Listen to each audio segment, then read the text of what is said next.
देखा जाए जैसे कि जो वाल्मीकि समाज है सबसे ज्यादा वर्गीकरण को लेकर के वाल्मीकि समाज ही लड़ने के लिए तैयार बैठा हुआ है, जूते मारने के लिए चमारों को तैयार बैठा हुआ है, मतलब आपस में लड़ने के लिए तैयार बैठा हुआ है। जो लोग मंच से ये नारा देते हैं कि बस्ती में अगर चमार आते हैं तो उन्हें जूतों से मारा जाए।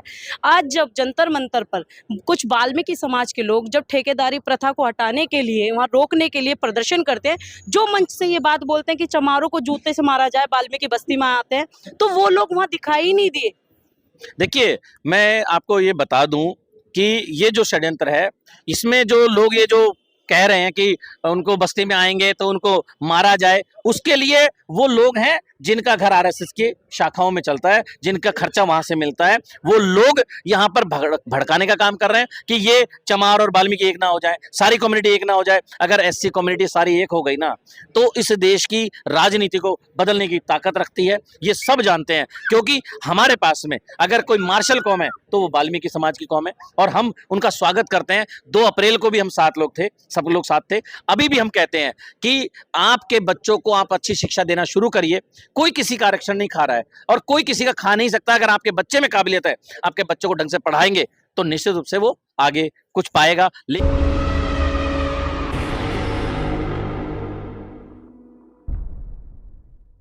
इस वक्त हमारे साथ श्याम भंडारी जी हैं जो बैरवा समाज से आते हैं। आज वर्गीकरण के बारे में इनसे भी हम बात करना चाहेंगे।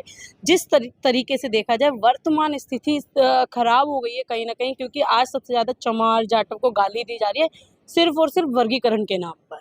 देखिए, जो ये वर्गीकरण का जो ये आया है, ये सिर्फ समाज को फूट डालने के लिए और अपना राज बनाए रखने के लिए उन चालाक किस्म के लोगों के द्वारा चलाया गया है, और हम इसका सरेआम विरोध करते हैं।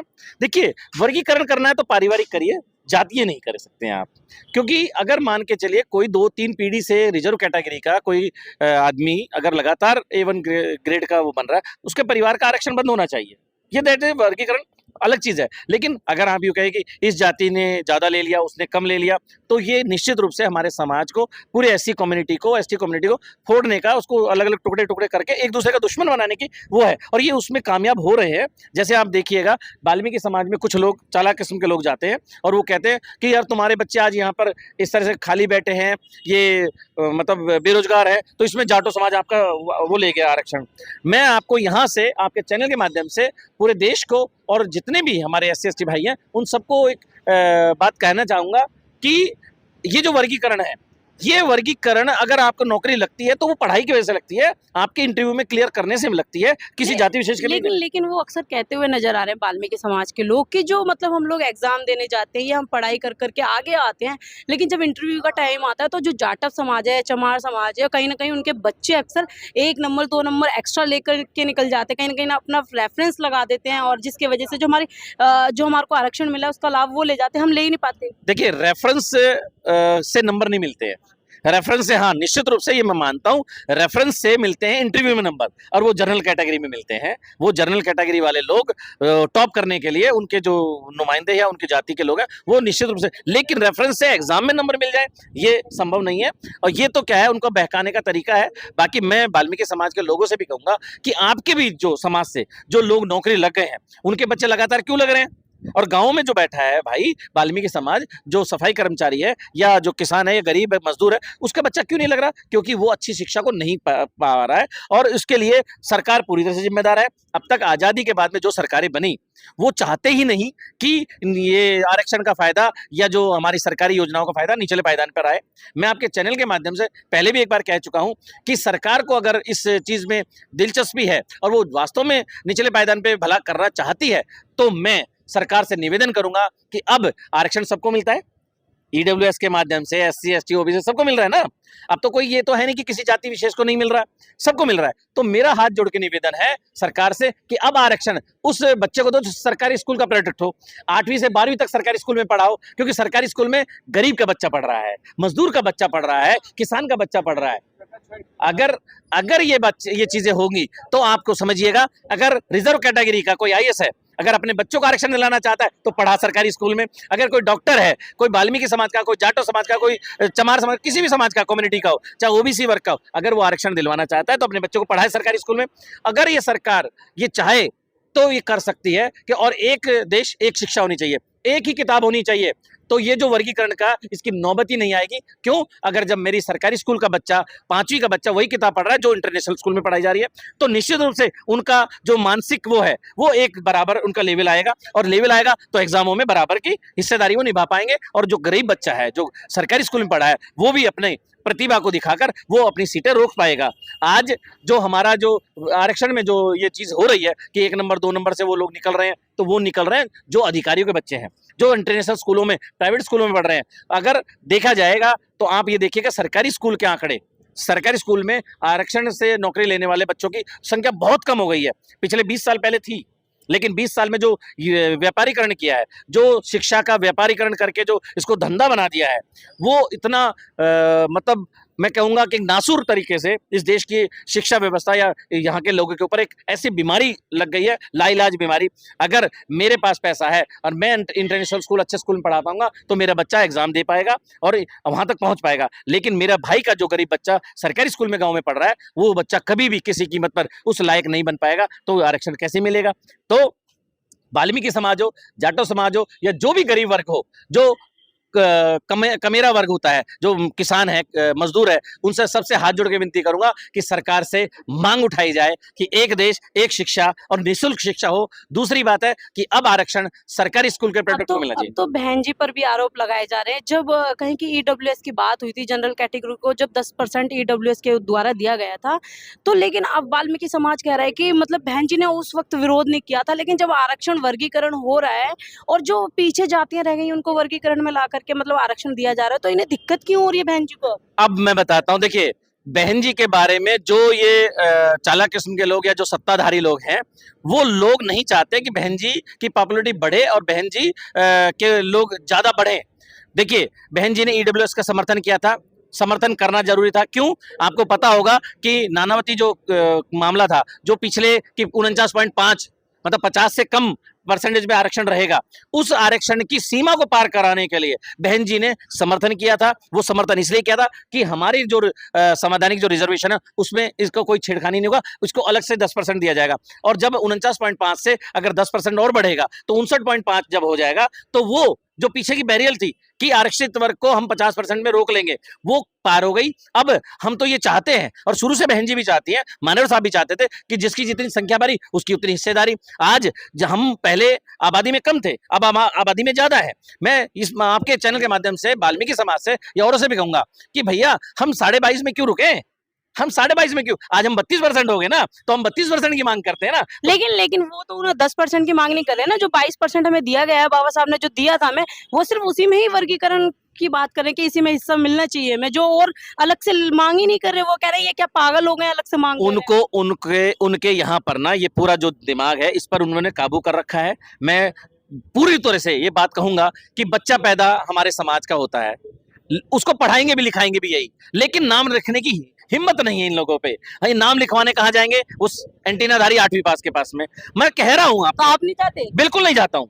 मैंने कोई नाम किसी उससे नहीं रखा। और दूसरी बात है, हमें सारे दिन एक जैसे होते हैं, मुहूर्त का कोई दिन नहीं होता, कोई नाम रखने से कोई वो नहीं होता। क्योंकि बहुत सारे कहते हैं ना कि हाथ की लकीरों में है, फला है, लेकिन जिनके हाथ नहीं होते वो भी तो अमीर होते हैं, वो भी तो अच्छा खा पी रहे हैं। तो ये सब ढपोसलेबाजी है, ये धंधा है किसी आदमी का, किसी वर्ग विशेष का। हमें उस धंधे में कुछ ज्यादा कहना कुछ नहीं है।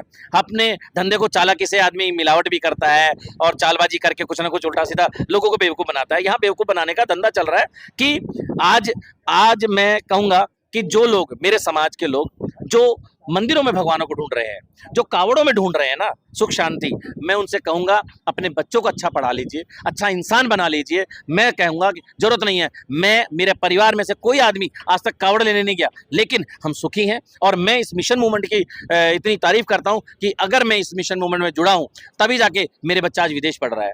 और मेरा बच्चा विदेश पढ़ रहा है, जनरल कैटेगरी से पढ़ रहा है। मेरे बच्चे का कास्ट सर्टिफिकेट नहीं लगाया। क्यों? मुझे ये पता था कि मैं अगर अपने बच्चे पर 25,000 1 लाख रुपए लगा के कोचिंग करा सकता हूं तो मैं जनरल सीट रुकवा सकता हूं। मेरे बच्चे का ठीक है, कोरोना काल की वजह से सिलेक्शन नहीं हो पाया किसी वजह से, लेकिन मैं अपने बच्चे को पढ़ाने में सक्षम हूं। ऐसे ही जैसे मैं सोच रहा हूं, वैसे ही मेरे समाज के पढ़े लिखे लोगों से हाथ जोड़कर विनती है, जो 2-2 3-3 पीढ़ी से नौकरी लग गए, जिनके घर गाड़ी अच्छी बन गई है, जिनके घर में पैसा है, बच्चों को पढ़ा सकते हैं, भाइयों ईडब्ल्यूएस में आ जाओ, आपके बच्चे जल्दी लग जाएंगे। मैं कह रहा हूं, और वहां उनके साथ कोई भेदभाव नहीं होगा, क्योंकि ईडब्ल्यूएस गरीबों के लिए है, किसी वर्ग विशेष की जाति विशेष के लिए नहीं है। इस बात को बहुत जल्दी आपको समझना पड़ेगा, और जितनी जल्दी समझोगे उतनी जल्दी उद्धार होगा। बहुत जरूरी है इन बातों को समझने के लेकिन लिए। अगर देखा जाए जैसे कि जो वाल्मीकि समाज है, सबसे ज्यादा वर्गीकरण को लेकर के वाल्मीकि समाज ही लड़ने के लिए तैयार बैठा हुआ है, जूते मारने के लिए चमारों को तैयार बैठा हुआ है, मतलब आपस में लड़ने के लिए तैयार बैठा हुआ है। जो लोग मंच से ये नारा देते हैं कि वाल्मीकि मतलब चमारों की बस्ती में वाल्मीकियों की बस्ती में अगर चमार आते हैं तो उन्हें जूतों से मारा जाए।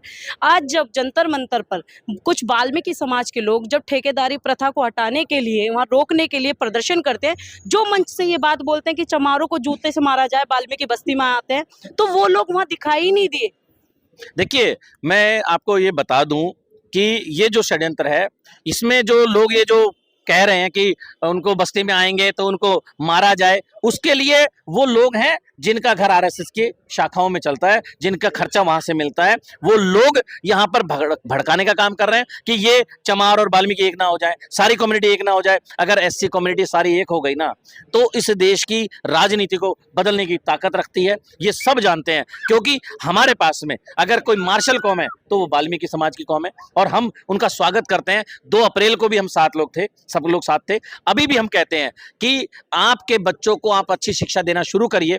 कोई किसी का आरक्षण नहीं खा रहा है, और कोई किसी का खा नहीं सकता। अगर आपके बच्चे में काबिलियत है, आपके बच्चों को ढंग से पढ़ाएंगे तो निश्चित रूप से वो आगे कुछ पाएगा। लेकिन आप उन चालाक किस्म के लोगों से जो फूट डालो राज करने की नीति जो अपना के बैठे हैं पहले से, उनसे सतर्क रहें, उनको जगह ना दें। क्योंकि इस देश को अगर हम बचा सकते हैं तो भाईचारा बंधुत्व के उससे बचा सकते हैं। बाकी लड़ लड़ के हम आपस में मर जाएंगे। जैसे आपने देखा होगा कि 2 बिल्ली के झगड़े में बंदर मजे ले गया, पूरी रोटी खा गया। ऐसे ही ये जो आज सत्ता है, उसका सारा का सारा वो चालक किस्म के लोग जो फूट डाल रहे हैं, वो मजा ले रहे हैं। उनके बच्चे विदेश सेटल हो गए, उनके बच्चे विदेश पढ़ रहे हैं, और हमारे यहाँ पे कावड़ ढूंढने में लग रहे हैं, हमारे यहाँ पर झगड़ने में लग रहे हैं। अरे झगड़ने से कुछ नहीं मिलने वाला, एक दूसरे को समझने की बात है। अगर किसी वाल्मीकि भाई को कोई दिक्कत है तो आप मुझसे डायरेक्टली बात कर सकते हैं। आपको मैं सेटिस्फाई करने की पूरी क्षमता रखता हूं कि आपके बच्चों की अगर नौकरी नहीं लग रही है तो उसमें आपके अज्ञानता, आपके बच्चे का कम पढ़ा लिखा होना, उसका लेवल नहीं होना, वो जिम्मेदार है, ना कि कोई जाति विशेष या कोई वर्ग विशेष इसके लिए जिम्मेदार है। तो कुछ कहना चाहेंगे मतलब बैरवा समाज से, वाल्मीकि समाज से, जाटा समाज से, जो अन्य समाज है एससी एसटी के अंदर? देखिए, मैं अब मैडम ने बता दिया कि मैं बैरवा समाज से हूं, लेकिन मैं मेरे गांव का पहला आदमी हूं जिसने अपने नाम के पीछे भंडारी लगाया था। मैं श्यामलाल बैरवा मेरा नाम था कागजों में, आज भी है, लेकिन मैंने अपना नाम लगाया तो मुझे लोग पागल कहते थे। मेरे गांव का नाम भंडारी है। मैंने उस गांव के नाम को भंडारी इसलिए लगाया, क्यों? क्योंकि मुझे ये पता है कि जाति के नाम की जो ये बीमारी है, ये मुझे खुजली देती है। मेरे भाइयों को घोड़ी से उतारा जाता है और मेरे साथ भेदभाव किया जाता है। मैंने उसको बदलना शुरू किया, लेकिन ज्यादा नहीं, 8-10 साल का समय निकला है। जो मुझे पागल कहते थे, उन्हीं के बच्चे आज बड़े सम्मान के साथ भंडारी लगा रहे हैं। मेरे पूरे गांव में भंडारी लोग लगाते हैं, चाहे वो एससी का हो, ओबीसी का हो, एसटी का हो, चाहे जर्नल का हो। आज वहां पर जब मैं जाता हूं कि मनोज भंडारी है, कैलाश भंडारी है, इसका ये नहीं पता चलता ये गुजरों का लड़का है, क्या बैरवाओं का लड़का है, या ब्राह्मणों का लड़का है। तो वहां मेरे यहाँ यूनिटी आई है, जाति छोड़ने से मुझे वो आया है। तो मैं अपने इस अनुभव के माध्यम से समस्त समाज से बात कहूंगा कि जो जातियां सूचक जो आपके नाम हैं, जिनसे आपको प्रॉब्लम है, लोगों को प्रॉब्लम है, जिनसे हमारा भेदभाव होता है, जो हमें अलग करने की प्रथा वो करता है, उसको छोड़ दीजिए। क्योंकि अगर हम किसी वजह से पिट रहे हैं तो उसमें सबसे बड़ा हमारा जो आर्थिक वो जो शोषण है, वो जातियों की वजह से होता है। बाकी 90% 80% शोषण आपके, अगर आप आर्थिक रूप से मजबूत हो जाओगे तो रुक जाएगा, लेकिन फिर भी होता है। क्योंकि आज भी मैं बड़े जिम्मेदारी से कहता हूं, आज भी बहन जी के लिए बहुत सारे जो संकीर्ण विचारधारा के लोग हैं, वो भी जाति सूचक शब्द दिमाग में पालते हैं और बोलते हैं। मुझे बेहद उन लोगों के नॉलेज पर, उनके जो मानवीय जीवन है उस पर बड़ा शर्म आती है कि एक इतनी बड़ी महिला, उसके ऊपर भी वो जाति सूचक शब्द बोलते हैं। तो मैं कहूंगा सभी समाजों से कि भाईचारा बनाइए। कुछ नहीं रखा है जातियों की खींचतान में, जातियों की मूंछतान में। क्योंकि बहुत सारे लोग मेरे भाइयों को, जिनके पीछे बैरवा लगा है, जिनके पीछे कुछ और वर्मा लिखा है, जो एससी लिखे हैं, उनको घोड़ी से उतारते हैं। तो उन घोड़ी से उतारने वालों से भी कहूंगा कि मेरे भाइयों, वो घोड़ी आपके कोई माँ नहीं लगती, बहन नहीं लगती, बुआ नहीं लगती, आप बैठने दीजिए, उनसे कोई आपत्ति नहीं है। अगर सामूहिक रूप से आप ये कह दें कि ये हमारी रिश्तेदार है, आप इस पे ना बैठें, तो मैं आपको विश्वास दिलाता हूं कि मेरे समाज का, मेरे परिवार का कोई नहीं बैठेगा। लेकिन जब वो जानवर है, पहले के मेरे बुजुर्गों के पास पैसा नहीं था तो वो घोड़ी हायर नहीं कर सकते थे, आज हायर कर सकते हैं, तो उनको बैठने दीजिए, बराबर का सम्मान देंगे तो इज्जत भी मिलेगी। लेकिन अब वो समय नहीं रहा कि आप दबा के रखेंगे और दब जाएगा। अब कम्युनिटी उठ चुकी है, बाबा साहब के अधिकार हैं, संविधान है, और अंतिम रूप तक, अंतिम सांस तक हम अपने स्वाभिमान के लिए लड़ेंगे। और सभी लोगों से मैं एक ही विनती के साथ कहूंगा कि आप सब एक साथ आ जाइए, एक झंडा एक डंडा। दूसरी बात है कि ये संविधान जो है, इसको बचाने की जिम्मेदारी एक अकेले जाटव या चमार या किसी बैरवा की नहीं है, सबकी है, वाल्मीकि समाज की भी है। जब से आप ये देखिएगा, जितनी कम्युनिटी है, जितनी महिलाएं, चाहे किसी भी जाति की हो, आप सोचिए कि बाबा साहब से पहले क्या समय था और आज क्या समय है। आज वो लोग बाबा साहब को अलग से प्रदर्शित कर करके लोगों में वो करते हैं, जिससे बाबा साहब की ज्यादातर मूर्तियां तोड़ी जाती हैं। मैं